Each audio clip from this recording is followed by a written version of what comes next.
Officer Carl Jenkins had always been a man of order. He prided himself on his dedication to the law and the job he had done for years in the police force. But underneath his rigid professional exterior, there simmered an uncomfortable truth. He harbored a deep seated prejudice that he could never fully admit, even to himself, though he worked alongside people of all backgrounds. Jenkins held certain views about race that he quietly kept hidden from his colleagues over time. He had developed an aversion to people of color, especially those in positions of authority. His discomfort was not limited to civilians, it was most pronounced when it came to his fellow officers, who he felt didn't deserve the rank they held, especially the black officers who had worked their way up the ladder and were now taking positions of power in the force. It was something Jenkins could never reconcile if he watched as two black officers, Captains Marcus Wright and Tanya Dawson, rose through the ranks, each of them being promoted to higher positions, one after the other. Each accolade for them felt like a personal affront to Jenkins, who believed they were not suited to lead. Wright and Dawson had always been admired by their peers for their exceptional leadership and tactical brilliance. They were known for their ability to solve high-profile cases and keep their teams united. They brought results, something Jenkins never could have imagined from officers who didn't fit his narrow view of authority and competence. Jenkins would often catch himself staring at the two captains during meetings or briefings, wondering how they managed to earn their promotions and their respect. He had made it clear in private conversations that he thought they didn't belong and should not have made it this far, yet there they were, more respected than ever. What Jenkins couldn't admit was that his jealousy fueled his bitterness. Every time Wright or Dawson succeeded, he felt a sting in his gut. It was as if their success somehow diminished his own. He often told himself that it was because they were given opportunities that he had to work much harder for, but deep down he knew it was more than just that. It was a feeling of inadequacy rooted in something darker, a belief that they had reached these positions only because of their race and not because of their skill or hard work. Jenkins couldn't let go of his contempt. He tried to bury it beneath the surface, but it would resurface every time the captains made a decision that he disagreed with, or when their achievements were celebrated by others in the department. Jenkins told himself he was better than them, more experienced, but when he looked around the department, he saw the respect that Wright and Dawson commanded from their colleagues, and it ate away at him. He became obsessed with proving them wrong, with finding a way to show that they didn't belong in the positions they had fought so hard to achieve. He started following their cases more closely, scrutinizing their every move for any sign of error, anything he could use to justify his beliefs about their unworthiness. He spent hours reviewing their work, hoping to find a mistake, something he could expose. But the more he watched, the more frustrated he became, because all he could see was excellence. It was maddening for Jenkins. The captains were untouchable. They had the backing of their team. They had the trust of the department. And yet he couldn't understand how they had earned it all. Jenkins' obsession with Marcus Wright and Tanya Dawson began to grow darker with each passing day. His jealousy festered into something more dangerous, more calculated. He told himself that his suspicions weren't personal, that he was simply doing his job by making sure that no one in the department was above reproach. But deep down, Jenkins knew the truth. He wanted to see them fall. He began looking for ways to prove that the captain's successes weren't legitimate, that their rise through the ranks was based on favoritism and not merit. It wasn't long before Jenkins found what he was looking for, or so he thought. During an investigation into a high-profile case that Wright and Dawson were overseeing, Jenkins stumbled upon a file he believed could be the key to bringing them down.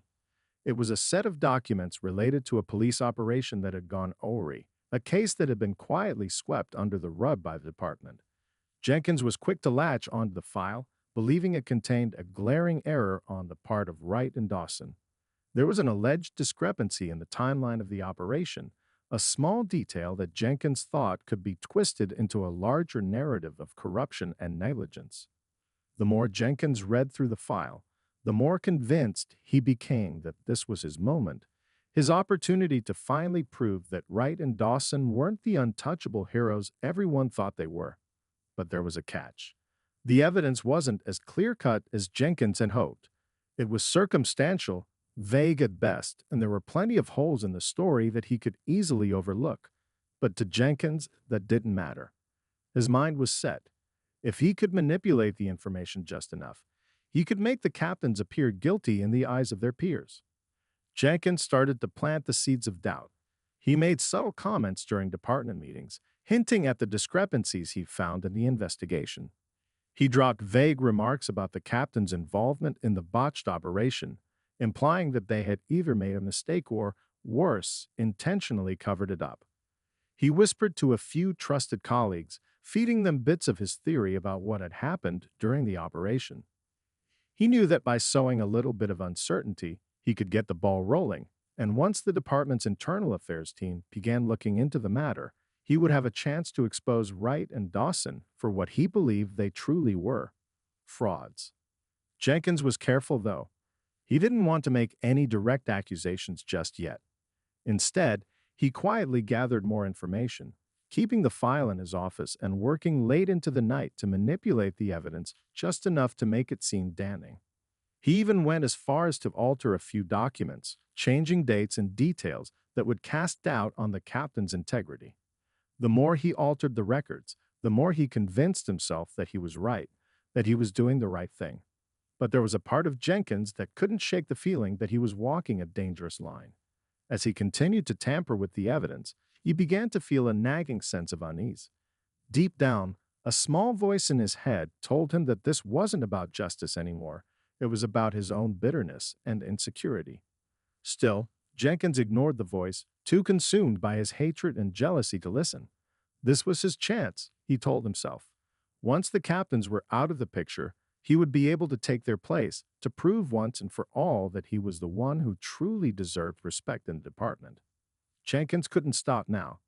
He had already gone too far.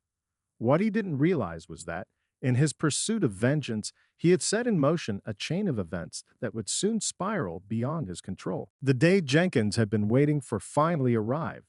Armed with his fabricated evidence and a carefully orchestrated plan, he moved forward with his plan to arrest Captains Wright and Dawson. He knew this was the moment that would bring the captains down and solidify his position within the department. There was no turning back now. Jenkins felt a rush of adrenaline as he walked through the precinct, preparing to make his move. He had already informed a few officers he trusted, ones who shared his views, and they were ready to back him up. When Jenkins arrived at the captain's office, Wright and Dawson were both present, reviewing case files. They looked up as he entered, their expressions unreadable, but there was a flicker of tension in their eyes. Jenkins, however, ignored it. He felt confident, almost smug, as he stepped forward and read them their rights, announcing that they were under arrest for corruption and obstruction of justice. The words felt cold in his mouth, but to Jenkins they were sweet, the culmination of everything he had worked toward. Wright stood first, a tall, imposing figure with a calm demeanor. His face remained neutral as he glanced at Dawson, who looked no more surprised than he was. It was as if they had expected this moment to come, even if they hadn't known when. Dawson rose from her chair, her eyes narrowed with suspicion, but she didn't resist. Instead, she locked eyes with Jenkins, as if silently warning him that he was about to make a grave mistake. The two captains offered no protests as Jenkins led them out of the office in handcuffs. Their silence unsettled him. He had expected anger or defiance, but what he saw instead was calm acceptance. It was as if they knew something Jenkins didn't. But that thought was fleeting, pushed aside by the feeling of victory coursing through him. This was it, the moment he had dreamed of. Wright and Dawson would be disgraced, their careers in ruins, and Jenkins would finally take his place as the respected officer he had always deserved to be. As Jenkins and his team walked the captains through the precinct, whispers spread like wildfire. Officers exchanged confused glances, wondering why the two captains, who had been pillars of the department, were being escorted in handcuffs. Some officers didn't believe it, while others were simply shocked into silence. No one knew what to make of it, but Jenkins couldn't help but feel a flicker of unease. Why wasn't anyone questioning his actions? It should have felt like a triumph, but there was a gnawing doubt creeping into his mind. Was he making a mistake? Despite the unease, Jenkins pushed forward. He knew that once the paperwork was completed, the department would have no choice but to back him. As he placed the captains into holding, his phone buzzed with messages of support from a few trusted colleagues. He felt reassured. Everything was falling into place. But as the hours passed, Jenkins began to notice something strange. Wright and Dawson weren't speaking with anger or fear. They were strangely composed. The department's internal affairs team had been called in to oversee the arrest, and they were asking questions Jenkins wasn't prepared for. They asked why he had acted so swiftly, why he hadn't followed the usual protocols or consulted with other higher-ranking officers first. Jenkins brushed them off, insisting he had acted in the interest of the law. Still, something wasn't right. Jenkins couldn't shake the feeling that the captains were waiting for something. What he didn't realize was that while he thought he was in control, the true consequences of his actions were already starting to unfold. The investigation into the arrest was beginning even before the paperwork was filed. Jenkins had underestimated the loyalty of his colleagues, and he had severely underestimated Marcus Wright and Tanya Dawson. The arrest that was meant to shatter their careers was now sowing the seeds for Jenkins' own downfall. The shock of the arrest spread quickly throughout the department, and the initial disbelief soon turned into confusion. How could two respected captains, Marcus Wright and Tanya Dawson, be arrested for corruption and misconduct? Whispers circulated in the hallways, some officers trying to rationalize what had happened, while others questioned Jenkins' motives. For the first time, Jenkins found himself at the center of scrutiny, and it didn't feel as satisfying as he had imagined. Despite his attempt to maintain control over the situation, cracks were starting to show. The department's leadership quickly realized that something wasn't right with the arrest. Jenkins had acted without consulting any senior officers or following the usual protocol. Captains Wright and Dawson had always been transparent with their operations, and no one had raised any red flags about their integrity. Suddenly, the arrest seemed to be more about personal vendetta than any genuine concern for the law. Within hours, an internal investigation was launched to look into Jenkins' conduct.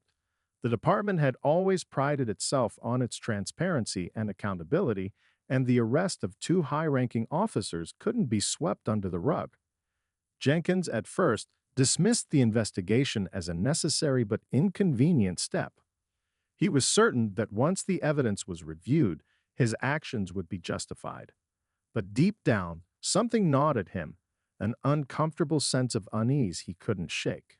Wright and Dawson, far from being crushed by the arrest, were being supported by a growing number of colleagues. The officers who had worked under them respected their leadership, their integrity, and their ability to get results. Soon, several officers who had witnessed Jenkins' suspicious behavior began to speak out. They mentioned how Jenkins had been overly focused on finding something, anything, to bring the captains down. Some even started to question whether the evidence Jenkins had gathered was genuine or manipulated. Jenkins's claims about the captain's involvement in the botched operation began to unravel as more officers and even civilian witnesses spoke to internal affairs. The most damning part of the investigation was the discovery of the altered file. Jenkins's colleagues in the department began to realize that the evidence Jenkins had used to arrest Wright and Dawson was fabricated. Surveillance footage from the department's security cameras showed Jenkins accessing the captain's files late one evening, reviewing the documents he had planted, and then adjusting them before submitting them as part of the case against them. The manipulations were subtle but clear. Dates had been changed, and crucial details had been removed to make the captains appear guilty of a cover-up. Jenkins had been so desperate to bring down his rivals that he hadn't considered the possibility that his actions would leave a trail behind them. As the investigation gained momentum, Jenkins's world began to unravel. His colleagues, who had once admired his experience and dedication, were now questioning everything they had thought they knew about him. A few officers came forward with stories of Jenkins' increasing bitterness toward Wright and Dawson in recent months, revealing how he had seemed fixated on their every move. The more evidence that came to light, the more Jenkins realized that the department's leadership was beginning to see him for what he truly was, a man consumed by envy and prejudice. The fallout from the arrest was swift and severe. Jenkins was placed under suspension pending a full investigation. His once promising career, built on years of service, now seemed like a distant memory. As Jenkins sat in his office, alone, the weight of his actions began to hit him. He had thought he was one step ahead, that his manipulation of the evidence would have been the final blow to Wright and Dawson. But instead, he had set in motion his own downfall. The captains who had been wrongfully arrested were now the ones receiving support from across the department. Jenkins had underestimated the loyalty of his colleagues, the strength of their integrity, and the truth that would eventually come to light. What had started as a carefully crafted plan to destroy Wright and Dawson was quickly spiraling into a scandal that threatened to destroy Jenkins' career and reputation forever. As Jenkins sat alone in his office, suspended from duty and awaiting the investigation's outcome, the reality of his situation began to settle in. What he had hoped would be a quick, decisive victory had turned into a nightmare that was rapidly spiraling out of control. Every action he had taken, every small detail he had manipulated, was now under scrutiny. The once ironclad case against Marcus Wright and Tanya Dawson had begun to collapse, piece by piece. The captains, far from being disgraced, had become symbols of resilience and integrity, and Jenkins was the one now facing the full force of the department's wrath. The internal investigation into Jenkins' actions was moving swiftly. The evidence against him was overwhelming, and what had started as whispers among his colleagues had now become an open challenge to his credibility. The altered files were discovered, and surveillance footage from the precinct's cameras showed Jenkins tampering with the documents. His colleagues who had once respected him were now speaking out, recounting moments when Jenkins had shown an unsettling fixation on the captain's careers, as if they were personal enemies to be destroyed. Jenkins had been so consumed by his own hatred and jealousy that he had forgotten the most basic rule of the force. Integrity was everything, and once it was lost, it could never be regained. Internal affairs, led by a team of seasoned investigators, worked quickly to piece together the full scope of Jenkins' actions. What had seemed like a small, isolated misstep, a moment of personal vendetta disguised as law enforcement, was now being exposed as a deliberate, systematic attempt to frame two of the department's most respected leaders. Jenkins had never anticipated that his colleagues would turn against him so quickly. For years, he had played the role of the dedicated, reliable officer, and now his entire career was at risk of being destroyed by his own actions. Meanwhile, Wright and Dawson, still locked in holding, were beginning to turn the tide in their favor. Their calm, collected demeanor throughout the ordeal had impressed many. They refused to give in to anger or resentment, knowing that their integrity would ultimately shine through.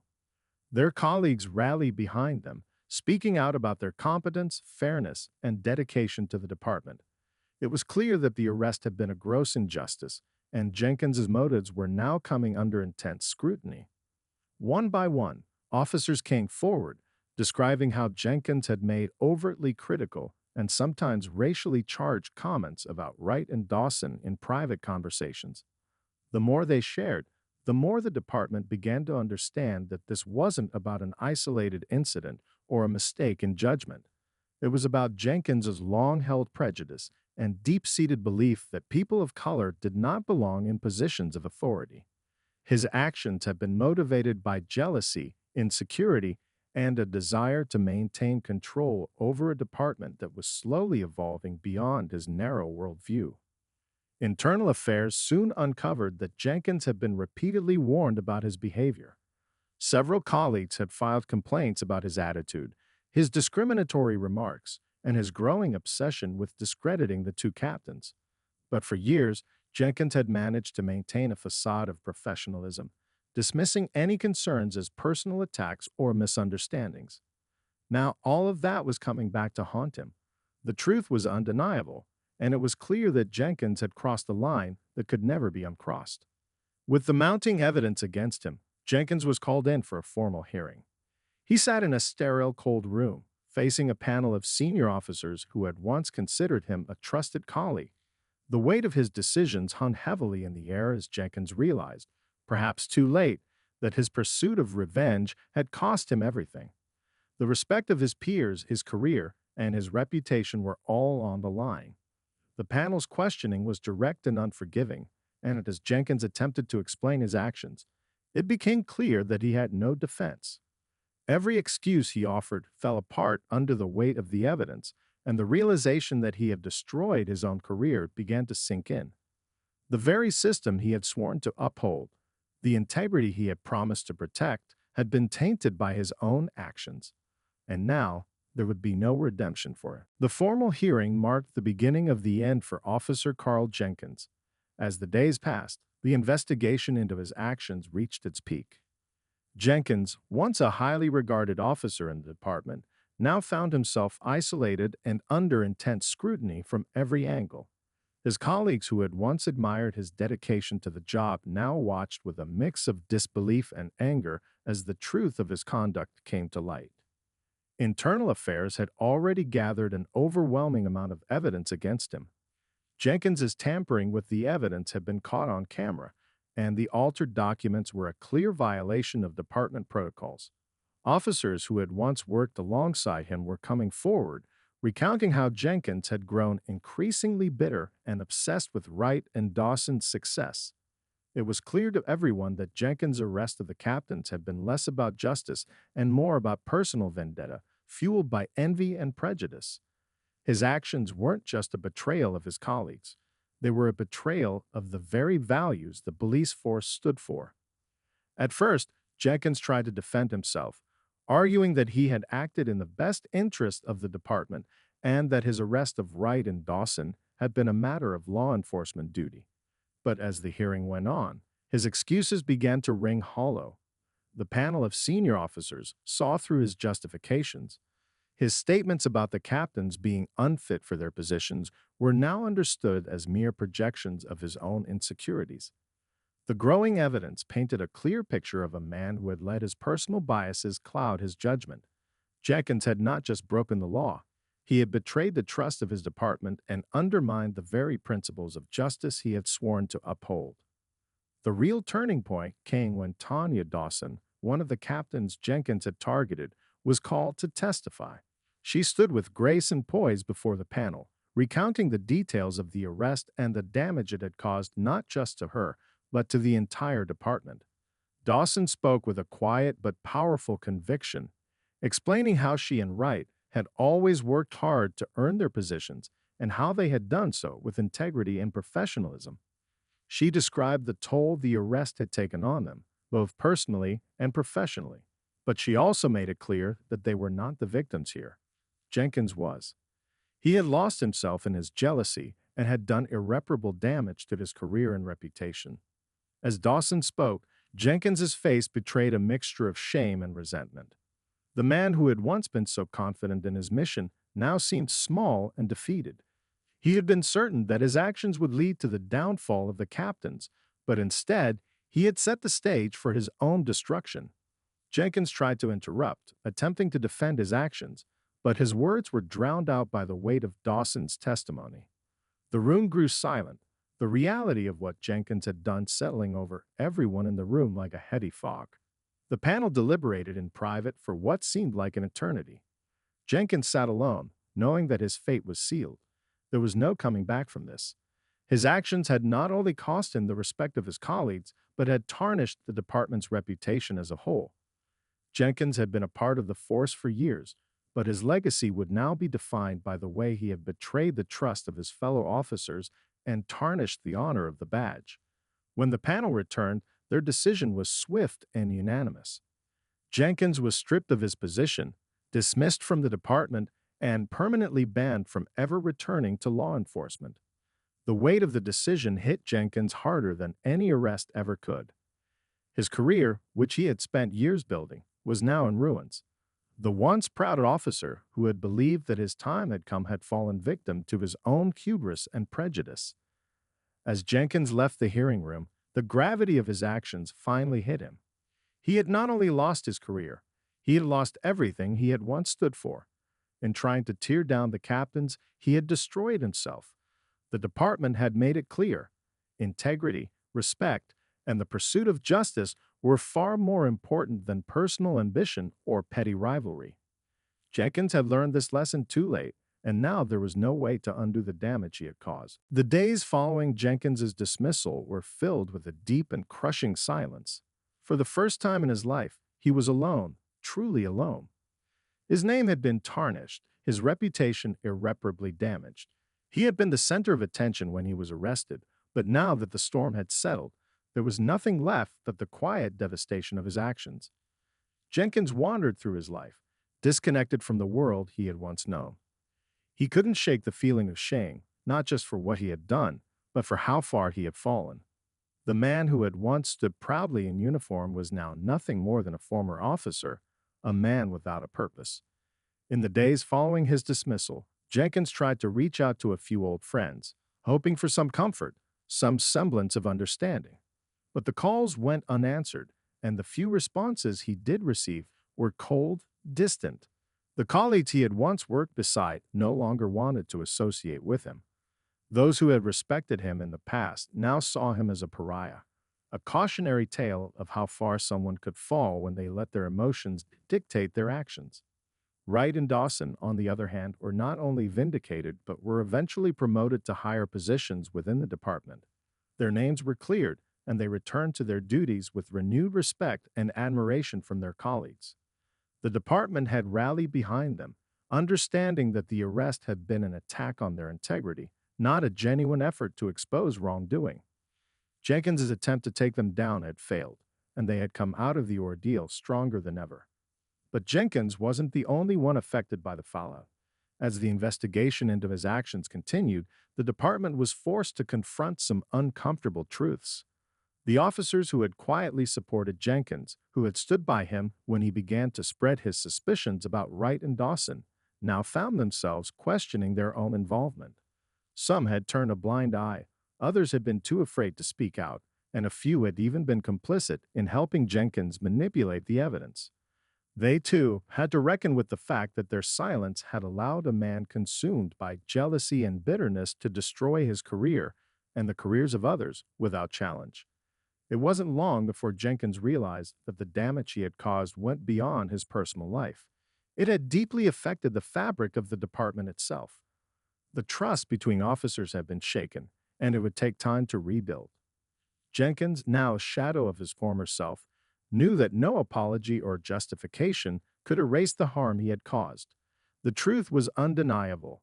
He had allowed his insecurities and prejudices to override his duty to protect and serve. But even in the midst of his despair, Jenkins began to understand that his story wasn't over. In the weeks following his dismissal, he went through a period of self-reflection. His anger and pride had clouded his judgment for so long that he had failed to see the bigger picture. The respect, the camaraderie, the sense of purpose that came from being part of a force built on trust and integrity. He had destroyed that for himself, but perhaps, just perhaps, he could find a way to rebuild it in some way. With this realization, Jenkins decided to take the first step toward redemption. It wasn't going to be easy, and he knew it would take time. He began volunteering with local organizations, using his knowledge of law enforcement to mentor at-risk youth, hoping to make a small difference in their lives. Jenkins knew he could never undo the damage he had done to the department, but perhaps he could find a new purpose, a new path forward, one that didn't rely on the badge, but on the lessons he had learned from his failure. As the months passed, Jenkins slowly began to regain his sense of self-worth, not through the recognition of others, but by making amends with himself. He could never go back to the man he had been, but maybe, just maybe, he could become something better than the man who had let jealousy and bitterness destroy everything he had worked for. And in that quiet redemption, Jenkins finally began to understand what true integrity meant, not just wearing the badge, but living by the values it represented, every day, no matter the cost. Months passed since Jenkins's fall from grace, but as the days unfolded, he began to understand that life didn't have to be defined solely by his past mistakes. Although his career in law enforcement was over, he found himself on a new path, one that led to redemption in ways he hadn't imagined possible. Jenkins knew the scars of his past would never fully disappear, but he also realized that healing wasn't about erasing what had happened. It was about learning from it, growing, and finding a way to make a positive difference in the world again. Jenkins's work with local organizations slowly began to take root. He started volunteering with youth mentorship programs, using his knowledge of law enforcement and his hard learned lessons about integrity to guide at risk teens away from making the same mistakes he had. His past wasn't an easy story to tell, but Jenkins had learned that honesty was the key to moving forward. In the sessions, he didn't shy away from sharing his mistakes with the young people he mentored. He talked about his jealousy, his prejudice, and how he had let those feelings guide him to betray not just his colleagues, but his own values. The teens, many of whom had seen their own struggles with authority and law enforcement, responded in a way Jenkins hadn't expected. They listened not just because of his position in the past, but because they could see that he had turned his life around. They could relate to his human flaws, and that made his words resonate in a way that lectures or advice could never achieve. Jenkins didn't just focus on his own healing, though.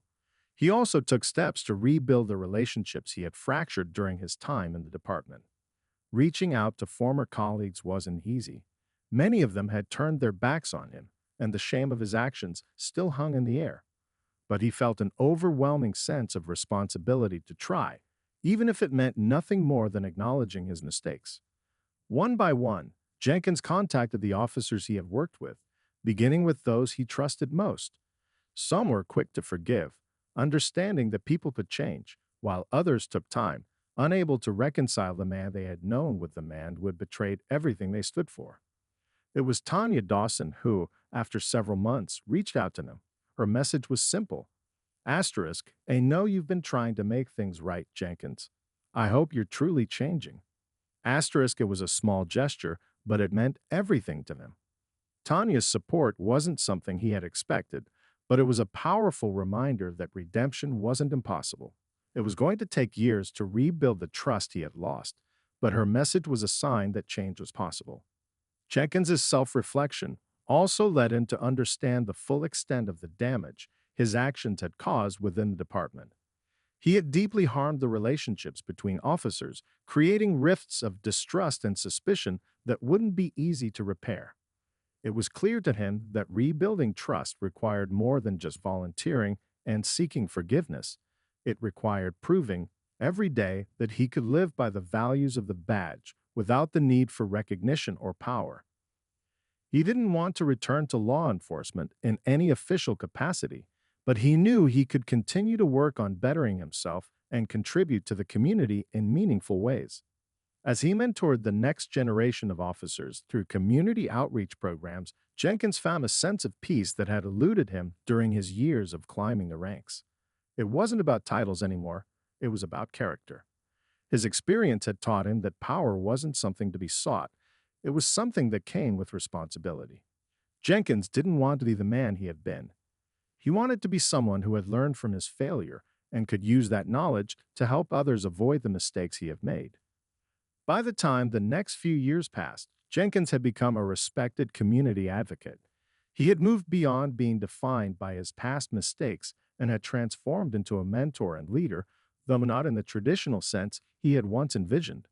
Through his work, Jenkins helped bridge the gap between law enforcement and the communities they served. His name was no longer synonymous with scandal. It had become associated with redemption, transformation, and the power of change. And in that quiet redemption, Jenkins had found something he had long sought, a sense of purpose.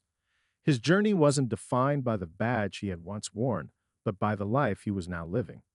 He had faced his darkest moments, and in doing so, he had uncovered his true potential, not as an officer, but as a man committed to making the world a little better, one step at a time.